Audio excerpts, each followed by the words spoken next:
Started a couple minutes early, but everybody pretty well sitting down and ready to eat. So let me just tell you about, okay, so you know the Terror Schroer will be talking today on the 5 languages of appreciation in the workplace. And then next month, December, we have Kimberly Funk talking about Christmas at the Stable. And she wrote the book, and then hopefully she'll read some things. We'll have a really nice Christmas lunch with students in our city. Always special. I don't have January planned exactly. I know who's coming, but I don't have that. And January is still working on.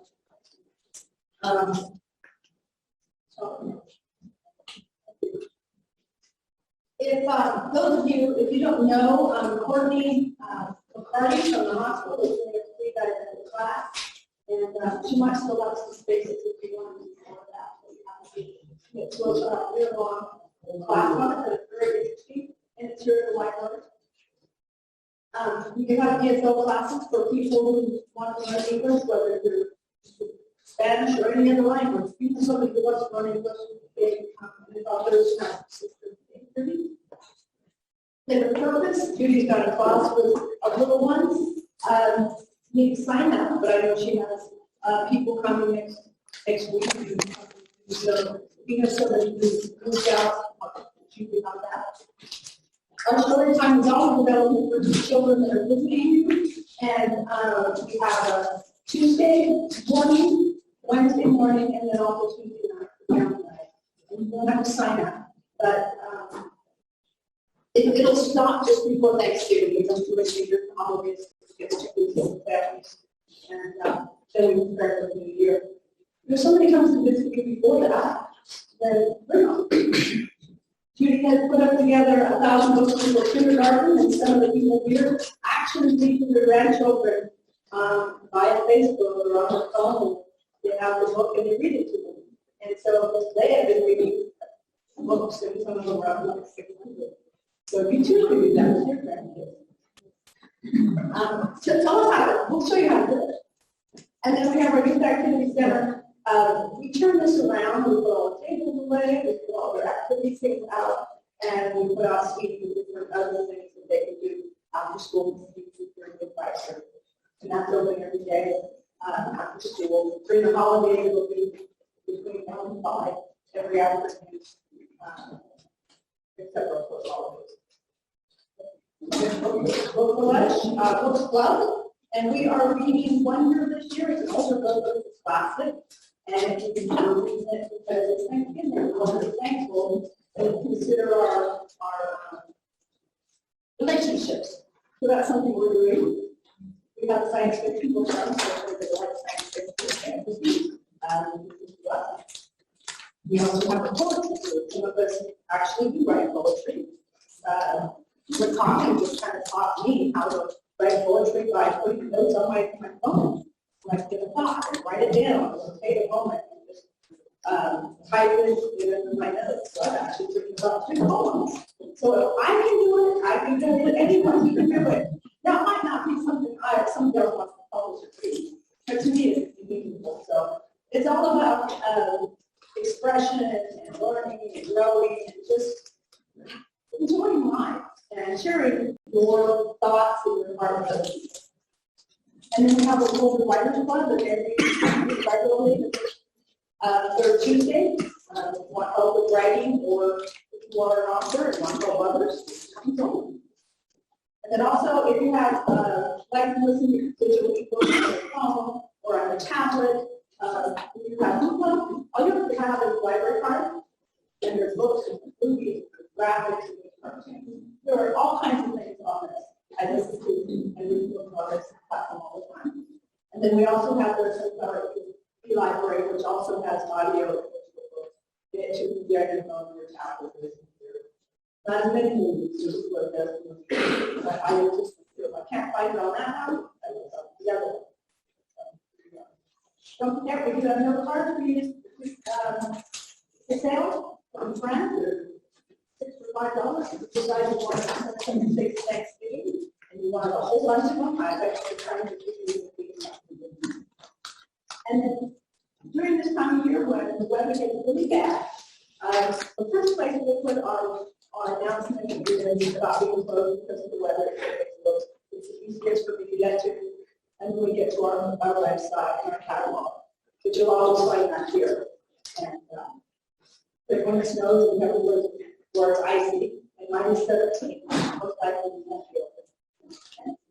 So, having given you all the announcements, let me invite Tara to come and share with us the 5 languages of appreciation in the workplace.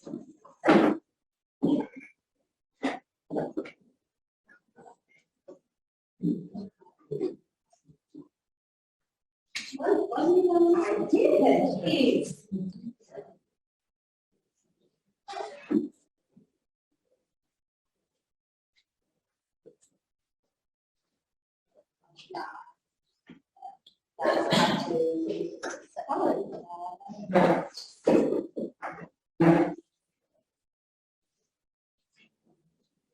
How is everybody today? So, for those of you that have heard me do this a couple times before, I kind of took a break from serial killers and murders and people dying and whether murder is justified or not. And I was sitting here going, okay, so Melanie would like me to come in November. November is actually the month of, Thanksgiving is my favorite color because all of my family is home for an extended amount of time and I get to spend all that time with them. So I'm thinking, okay, Thanksgiving, thankful. What can I do? Obviously not murder, for being thankful. And I came across this book, and I'll be honest, when I first looked at it, I was very curious. I was a little bit intrigued. And then after I finished reading it, I was actually really inspired. And I thought, okay, here's the book. This is the one I want to talk about. So the 5 languages of appreciation in the workplace. So the authors. So Gary Chapman, this was really interesting when I did research on him. He is 83 years old. He's a very well-published author. He has written over 20 books. He is a graduate of the Moody Bible Institute. He has a Bachelor's of Arts in Anthropology, which he received from Wheaton. And he has his MBA from Wake Forest University, also in anthropology. And the information I got off of newreleasetoday.com. The first book Mr. Chapman wrote was in 1979. And it was more of an informal resource that he used for couples that he was counseling. And it was called Toward a Growing Marriage. So he was using this first as counseling when he was doing couples counseling. Then in addition to I feel like I'm losing my mind. In addition to his successful career as an author, he also is a senior associate pastor at Calvary Baptist Church in Winston-Salem, North Carolina. And he has a daily radio program called A Love Language Minute. So I think some of you may be familiar with some of the other books that he's written, the 5 love languages, The Marriage You've Always Wanted, Anger, Handling a Powerful Emotion, and How to Win. So those are just some of the titles of the 20 books that he has written besides this one. And then his co-author, Dr. Paul White, he's a psychologist. He's a co-author of this book. He is also, according to Faith-Driven Entrepreneur, a world-known speaker and a trainer. He has spoken in North America. He has spoken in Europe, South America, Asia, and the Caribbean. They say he's got his expertise has been called in. He's spoken to major companies like Microsoft, NASA, Miller, several colleges and universities around the United States. But his expertise, according to the website, is his unique development of organizations to motivate their employees. He has also authored another book on the same subject, which is called The Vibrant Workplace, Overcoming Obstacles to Building a Culture of Appreciation. So that's a little bit about the author. So now let's talk about this book. So the first couple chapters that it talks about is really what employers want. And I looked at this when I read this book, I kept looking at this from several different angles because in addition to being an employee, I also have people that work with me in the library, and I also have student workers that work with me in the library. It takes all of us to make my place go round. I tell my people, actually, that they just kind of drew my name out of the hat. Somebody had to be the director, so they picked my name because the rest of them are all the ones that make my library work. But one of the things they asked in this chapter was what employees want. And thinking to jobs or careers you have now, or if you are lucky enough to be retired and do not have a job, what did you want when you were working? And they wanted to feel valued. The interesting thing that they talked about with this was that it wasn't necessarily that employees, and I agree with this, it's not necessarily that you want to feel valued by your direct supervisor, or you want to feel valued by the CEO, or in my case, the college president. You want to feel that what you do makes a difference, not necessarily by your boss, but by the people you work with every day, by your coworkers that you see every single day, and by the other people that maybe are in the same tier as you across the company or organization you work for. And so then one of the things that they talked about was what happens when they don't feel valued or appreciated.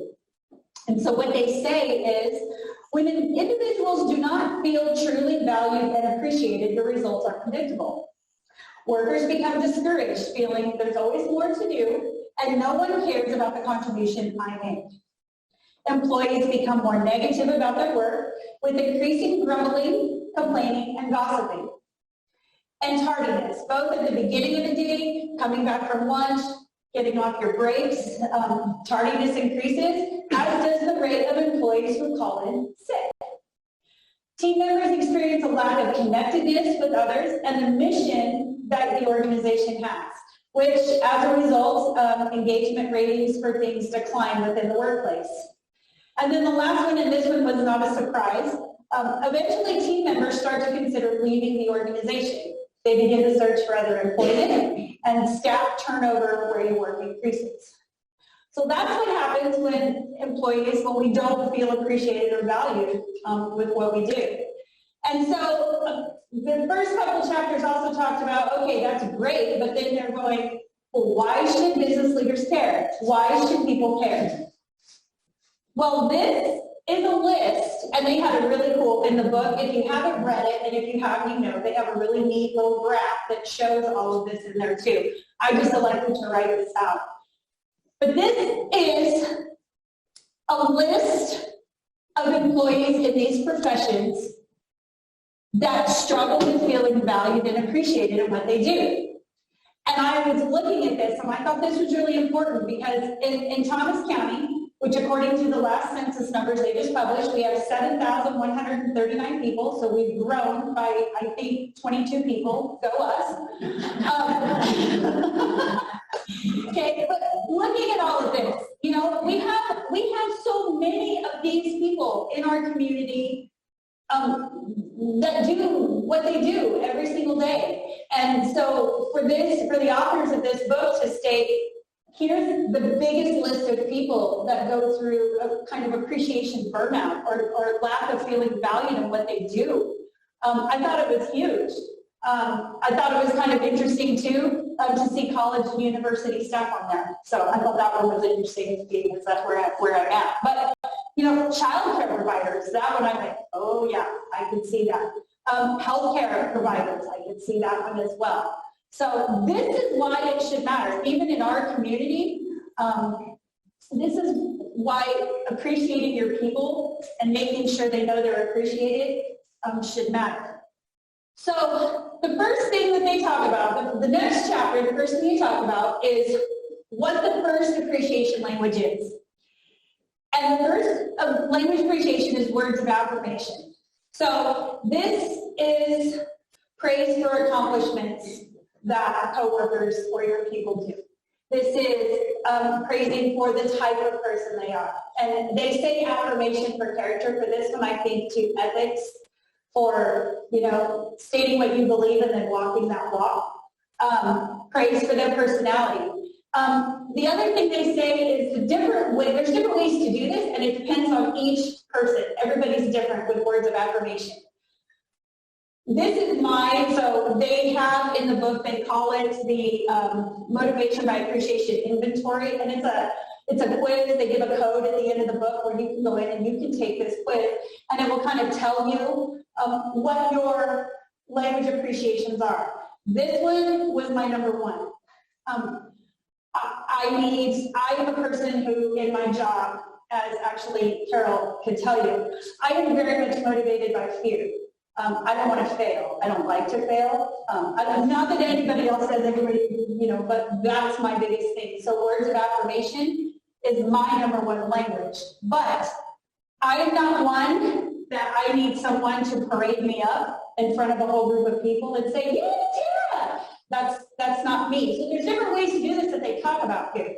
One of them is very personal, just pulling in the person. Like if I can use Carolyn as an example, just telling her, how much I appreciate how you took on technology when you started working for me 7 years ago, and how much you know about that. And so now here I'm calling around on all of you, but just personal, spending a couple minutes telling the person exactly what you notice and what you appreciate them doing, whether it's staying late, helping with the student, helping, maybe your organization has an audit coming up and there's a person in your department who has really put in the time to make sure everything was done with the audit, making sure they know.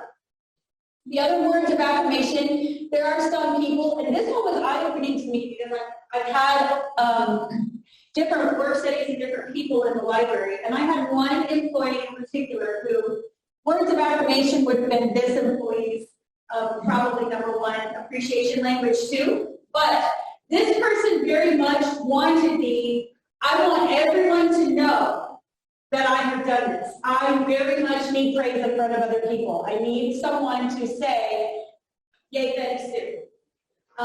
So that's another way. Another one that they talked about, and this one really struck me because I had a vice president previous to the one I have now, who was very big on writing just very little personal notes. Thank you for everything you do for our students in the library. I got, in the tenure that he was there, he was very good at just giving little handwritten notes.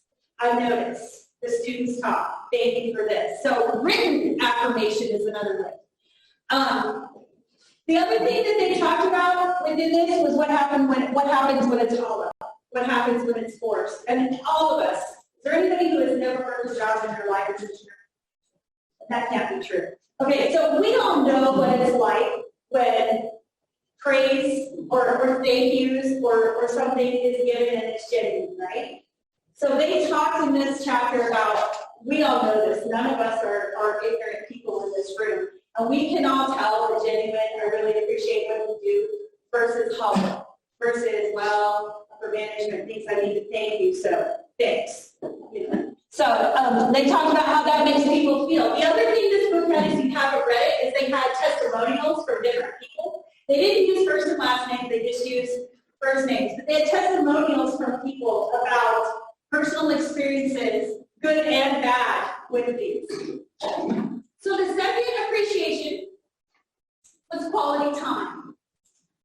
And the biggest key to this one is personal attention. And the quality time with this can be done in different ways. One of the ones I talked about was just spending just 10 minutes either talking with your coworkers, or maybe your supervisor comes in once a week and spends 10 minutes in your office and talking with you. And they're not talking about like problems or solutions, but they're talking about just spending time with you, getting to hear you. And I thought that was really big, and that is something I think once in a while, looking at this, like I said, I did a lot of self-searching with this when I read it, going, this might be one I need to take a little bit more time on, especially with my student work studies. I don't always take the time just to find out how they're doing, maybe as much as I should. But one of the things that they talked about, let me find my page. They gave some really good tips on what to do when you're doing this. And I flashed back to a supervisor I used to have who would talk with you, but he was always doing something else. He was on his phone, he was on his computer, he was always doing something else. So one of the things they say when you're giving this quality time is to maintain eye contact. Resist the temptation to look at the ceiling, the floor, out the window, or at the computer screen or your phone. Maintaining eye contact keeps your mind from wandering, and it communicates to the other person that they have your full attention. Resist the impulse to interrupt was another one. The average person listens for only seconds before they interrupt and give their own ideas. And I was actually thinking about this for myself personally because I can be guilty of that sometimes too. If you give your undivided attention while you're talking, I would be less likely to defend myself or dogmatically repeat my position. The goal should be to listen and to understand. Listen for feelings as well as thoughts. When you're listening, ask yourself, what emotion is this person experiencing? And when you think you have the answer, they say confirm it. So you could say the example they give. So what I'm hearing is it seems to me like you are feeling disappointed and hurt because you feel like you were passed over. Observing their body language. Sometimes the body language can say one thing while what's coming out of our mouths can say something else. And I actually, when I was reading this one, I flashed back to a meeting I was in last spring where actually my president was like, well, you're saying this, but you really don't look like you mean it, Tara. And I was cold, so I had my arms crossed while I was talking, and he thought I was mad. So the other one, and this one I thought was really, really key, affirm your feelings, even if you disagree with them, even if you disagree with their conclusions, that affirming how they feel, and that's okay. That was the fifth one that they gave for this one. So the third appreciation language they talk about is acts of service. When I first saw this, I was like, acts of service? What does that mean? What does that mean? So what this means was really kind of eye-opening to me, and honestly, my husband's not here, so I can say this. When I read this one, I wanted to take the book and say, see, look at this. When I ask you to do something, just do it how I want you to do it. Don't do it like it needs to be done. But because what they were talking about here was doing something for your coworkers. They gave some really great examples in this chapter of testimonials of people. And one that they gave was a woman who worked in human resources. And she had just things everywhere. She had piles of stuff everywhere. And a coworker coming in and saying, can I help you? Okay, so, and ladies, we're probably more guilty of this than men, I would know. But when someone said, do you need some help? What do we mostly say? No, I'm fine, I got this. That's right, you do. No, I can do it. Well, so this chapter was really interesting because one of the reasons that this woman said no to the help the first time was because there's a certain way she wanted things done. And so if it's not going to be done the way Carol's laughing, because she can see me in the library, I know it. But the thought that she had was, there's a certain way that I want this done for me. And if you're going to offer to help, but you're not going to do it the way that I would like you to do it, then I don't want your help at all. And that was the part I wanted to turn to my husband and say, see, look, it's in a book. So the other thing that they talked about with this was ask before you help. And not only ask before you help, but ask kind of what kind of help they want. So in the testimonial they gave for the human resources person, the person asking if she wanted help mistakenly thought that this person was going to walk in and do all this filing for her. When the human resources person said, okay, yes, I really do. If you've got 20 minutes. I have 4 phone calls that need to be made today. If you can make the phone calls for me, I can do this. So that's what they talked about. And again, the biggest thing, if you ask the person if they need help and they take you up on that in acts of service, do it the way they want it done. And then another one that I thought was really interesting with this too was to serve voluntarily. And I thought, well, of course serve voluntarily. You're going to offer to help if you don't want to. But then they gave examples of that. Well, I got 15 minutes and the boss says I can't just sit at my desk playing Candy Crush, so I guess we need some help. And that one kind of went along with, serving voluntarily and checking your attitude when you ask someone. Because, like, again, we can all tell when someone genuinely is like, Do you need some help? Or, well, I'm not doing anything. I guess I'll see what you want me to do. And the biggest one, and this one again too, I didn't want to go over to my president with this, but even though it's about the workplace, was when you offer the help and they take you up on it and say, yes, I would love your help, finish what you started. So don't say, yeah, I'll make those phone calls for you, and then come back and say, well, I only got 2 of them, maybe you'll have to make the other 2. So finishing what you start. And the biggest one, which kind of ties in, not assuming you know what they need, but don't do what you think needs to be done, do what they really need help. So the next one, number 4, was tangible gifts. And of all the languages they talked about, the one thing both authors said in this book is that this one is the trickiest. And so when you think about tangible gifts, and you think about tangible gifts in the workplace, what do you think about? Okay, you're all yelling at me. I can't hear you all yelling. What do you think about? When you think about intangible gifts, what do you think about? Consumable things that they don't have to take home and sit on the shelf. Okay, that could be one. What else? Money. We said money. Okay, yeah. Okay, so both of those. But one of the things, and this part of it was talking a little bit more about CEOs, about bosses, supervisors, people a little bit higher up in the work hierarchy, talking about automatically those people, when you think about tangible gifts, you're like, oh yeah, a raise or a bonus. So that's not what this is. It doesn't mean a raise or a bonus. Not that, I'm just going to throw this out there for anybody who knows my people, not that we don't appreciate that, but that's not necessarily what it means. So they pulled a bunch of people for this purpose, and interestingly enough, of everyone that they pulled, and in my notes I forgot to put how many people they pulled, but in this when they pulled it, only 6% of the people they polled indicated that this was their preferred language of appreciation. 68% stated that this was their least preferred language. And so when we started talking about this, language, one of the things they started to dive into, which I'm going to go over a little bit more here in a minute, is the differences in generations in tangible gifts. But one of the things they found is the key is giving the person something that they value. It's not something that you think they would value, but it's something they value.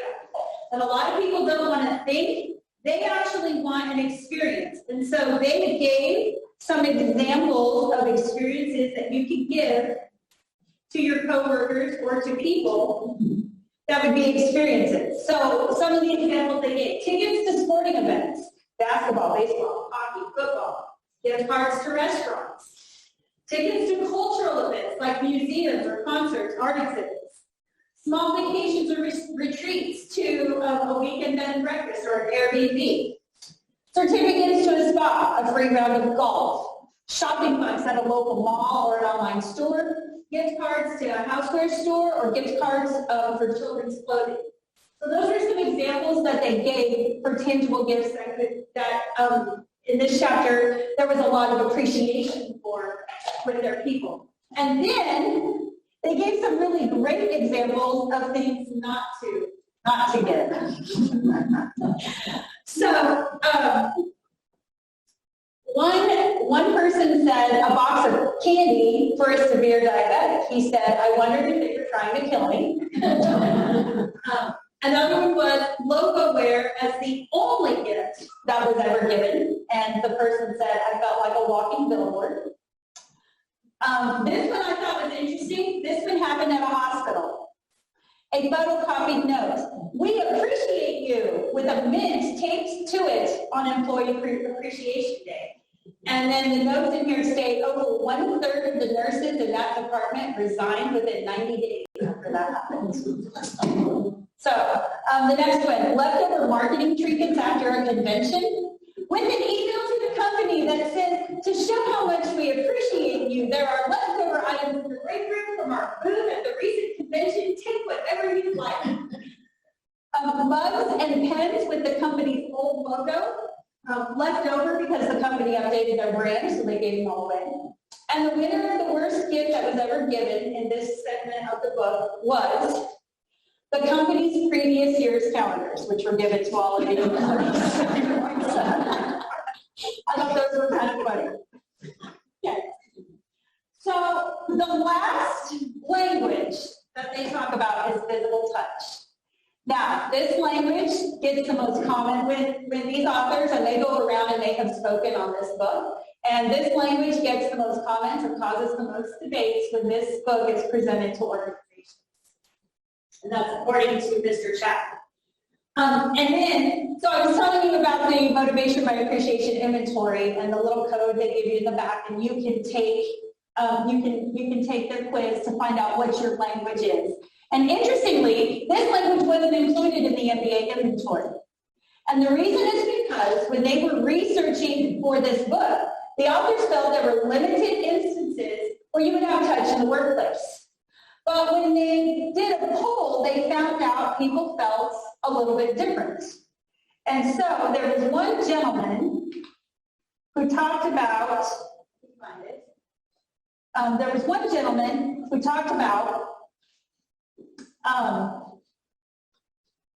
touch in the workplace. Sorry, I lost my place. So he was a CEO of a large organization. He had been described to us as an ex-military hard guy, and the HR director at the time wasn't sure if they supported the concept of communicating appreciation in the workplace. Surprisingly, the first comment he made was, you know, I disagree with your position on leaving physical touch out of the inventory. He then explained, throughout school, I was highly involved in sports, and we were always given high fives, slaps on the backs, and even hugs when we made a good play. I miss that form of celebrating when good things happen. So they did a little bit of revamping and then included this, it sounds like, in this. But this chapter of this book really went into kind of what's appropriate. And the other thing that it really talked about was the most important thing to remember is that the recipient of the physical touch is the one who gets to decide if it's okay. The other things they talked about in this chapter was we think we know the people we work with, and we have two families. I think at times we do. I know I do. So I have my home family and all my people at home and all the 800 things we have going on, and I have my work family. And sometimes, depending on the time, I spend more time with my work family than I do with my home family sometimes. So even though we spend that time with our work family, you know, this segment of the book talked about you may think you know your work family people, but you may not. You don't always know if the person you work with is a survivor of is going through or the survivor of an abusive relationship. You don't always know if the person you work with is a survivor or currently in a sexual abuse relationship where physical touching may be something, you know, you go to give them a high five and they flinch. Sometimes you don't know. And they talked about that within this chapter. And the one thing they said to do, which is something that I thought about myself, I come from a huggy, touchy family. We hug each other all the time. We touch each other all the time. Some people are not like that. So telling them, if this is your language of appreciation in the workplace, telling them, hey, I'm kind of a touchy person, you know, can I pat you? Can I give you a hug? Can I give you a high five? And see how they receive it or if they want to receive it. That was the biggest thing with this appreciation language. So we get through all of this, and the next thing they say is, okay, great, so we know all this stuff about language appreciation in the workplace with our people. How do we use it? So before you can use it, the thing that the book said was you got to figure out your own language first. And then the things you have to do once you do that is you have to observe. Observe what your colleagues and your coworkers request. You know, if you're going somewhere and they say to you, hey, if they've got any really cool things when you're at the convention, bring me back some freebies, okay? It's tangible gifts. If your coworker says something about their birthday being next week, you know, they want recognition. If your coworkers maybe complain about, man, I just wish someone would have noticed that I did ABC, that's words of affirmation. So observe them, make notes, because that will show you also what their language is. And then listen, which I think I told you a little bit earlier. Sometimes this one is one I struggle with the most, is listening and making sure I listen to my people and I hear them. Listen to their complaints, listen to what they say and take it in. And then explore. Explore how your coworkers are, and do that by asking them questions and then going back to the listening. Okay? So they touched into the difference between recognition and appreciation. And recognition is something that happens, and I think we've all been there. We've all been there. We've all had a job, and you all have the end of the year or every couple of years, you have the big employee luncheon, and they feed you lunch, and the CEO stands up and says, okay, we'd like to recognize A, B, and C for their years of service here, and you stand up and they give you a certificate, and if you've worked there for a long time, they give you a certificate and a gold watch. So that's recognition. Appreciation is so much different. It's much more intimate. It's personal, and one thing the book touched on in this chapter is that it should happen with a whole lot more frequency than once a year. So those are being the differences there. This younger part of the generation gap, there's a whole session on the generation gaps, on the Gen Ys, the Gen Zs, and the millennials. And the millennials are the ones that are born at 2000 or after, and they're just now starting to come into the workforce. So I have millennials in the library, and I also have Gen Y and Gen Z. So the book, between the years of 2014 and 2018, they had 55,000 people take the motivation by appreciation inventory. Of those 55,000 people, 92% of them were between the ages of 21 and 59. So what was really interesting there was younger employees, 29 and under, their primary language was words of affirmation. 46% of them, that was their primary appreciation language. The ones that were 30 and over also had the same appreciation language, words of affirmation. Now, the ones that were a little older wanted that words of affirmation a little bit more from their supervisors. The ones that were 30 and under valued very much those words of affirmation from their coworkers. So it was a little bit different, but not so much. And I wanted to highlight this, one, because I work with all those generations where I'm at in the library. But the biggest thing was just, we think there's such a gap, and they talk about this too, about the stereotypes between the millennials and the Gen Zs and the Gen Ys, and how each group feels about those stereotypes. But the one thing that struck me when I saw this was, yeah, they may be different, but we're still a whole lot the same. We all kind of want the same thing where we go when we work. So the last part of this book, I love this. So they gave different scenarios of how you can use this book. So if you are if you're in a corporate world, if you're in a not-for-profit organization, if you're in a school, they gave different ways that you can use this for different avenues of careers, and I thought that was really cool. I don't think there's an organization out there that couldn't get something from this book for their people. The last two chapters talk about, does our appreciation language change? They talked about how do you overcome your own challenges to be able to use this information where you work.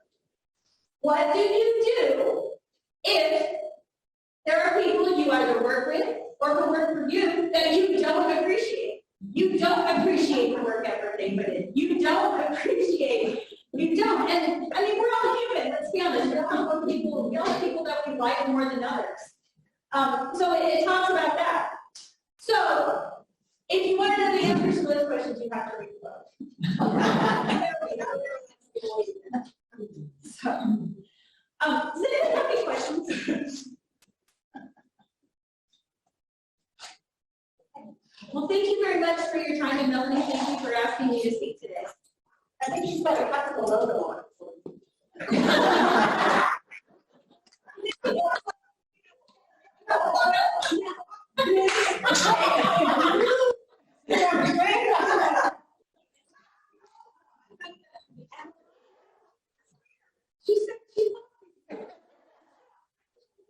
Starbucks coffee certificate in it with a coffee mug.